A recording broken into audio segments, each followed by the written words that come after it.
कर्मचारियों को अपनी बात कहने का अधिकार है, अपनी मांग रखने का अधिकार है। मैं उसमें बिल्कुल भी मना नहीं करता हूँ, रखना चाहिए।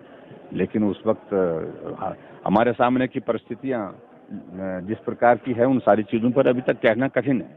लेकिन उनको इस बात को समझना चाहिए, जब हिमाचल प्रदेश में ओपीएस लागू किया गया था तो हिमाचल पूरे देश में पहला राज्य था जिसने एमओयू साइन किया था, और साइन जब हुआ था तो कांग्रेस की सरकार थी।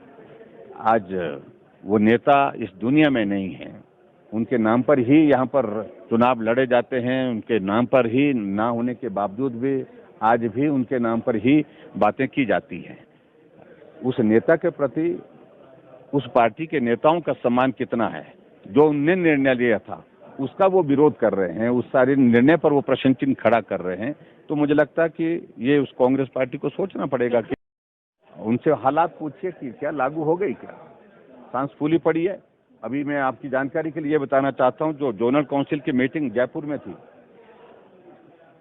अशोक गहलोत जो कांग्रेस पार्टी के सबसे सीनियर मोस्ट लीडर है, सबसे सीनियर मोस्ट चीफ मिनिस्टर है, वो गृह मंत्री के सामने गिड़गिड़ाते रहे कि हम घोषणा तो कर चुके हैं, लेकिन उसके बावजूद ये लागू आपकी सहयोग के बिना, मदद के बिना संभव नहीं है। हमारी मदद करिए। प्रदेश की स्थिति ऐसी नहीं है कि हम इसको लागू कर पाए। मुख्यमंत्री अगर खुले सभी मुख्यमंत्री के सामने वहां पर इस तरह की बात कह रहे हैं तो इस बात को समझना चाहिए। कहना आसान होता है लेकिन करने में कठिनाई है। समाचार मिला है हमारी पार्टी के एक बहुत तेज तर्रार नेता प्रवीण शर्मा जी, जो अपनी अलग पहचान के साथ जाने जाते थे और काम करने के तरीके में, बात करने के तरीके में वो हमारे बीच में नहीं रहे। जो मुझे जानकारी मिली है कि उनको हार्ट अटैक हुआ, बीमार चल रहे थे वो काफ़ी अर्से से, लेकिन उनके जाने से पार्टी को भी क्षति हुई है। ईश्वर उनकी आत्मा को शांति दे, परिवार को इस दुख को सहन करने की शक्ति दे।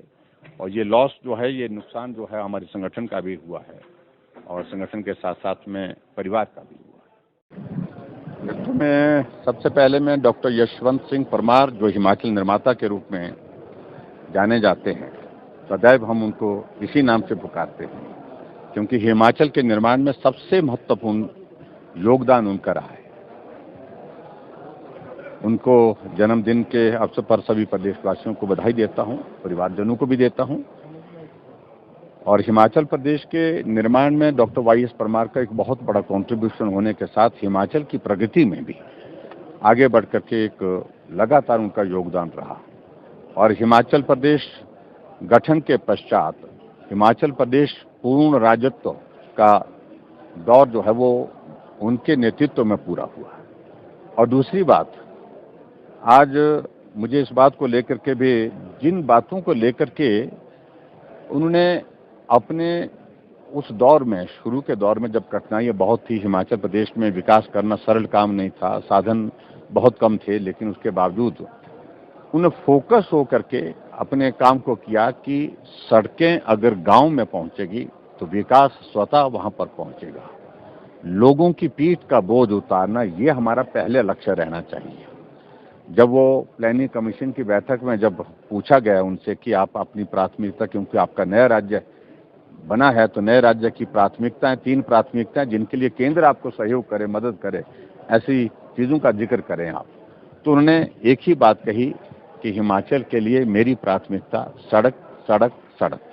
और इसका भाव यही था कि सड़क हिमाचल के विकास के लिए बहुत आवश्यक है। और दूसरी बात, हिमाचल प्रदेश में हम अपने पांव पर खड़े हो, इस दृष्टि से जो एग्रीकल्चर सेक्टर, हॉर्टिकल्चर सेक्टर, इसको आगे बढ़ाने के लिए भी उन्होंने प्रयत्न किए। और उसमें आज हम उस तरह से देख सकते हैं कि आज हमारी एप्पल की इकॉनमी 5000 करोड़ रुपए की है। और उस दौर में जो कठिनाइयां थी, आज के इस दौर में वो कठिनाइयां नहीं हैं। इसलिए नई जनरेशन के ध्यान में इस बात को हम जरूर बताने की हम कोशिश कर रहे हैं, क्योंकि हिमाचल के अस्तित्व के, हिमाचल के गठन के 75 वर्ष हुए हैं। और 75 वर्ष पूरे होने पर हिमाचल तब और हिमाचल अब, इस भाव को लेकर के पूरे प्रदेश भर में कार्यक्रम हम कर रहे हैं।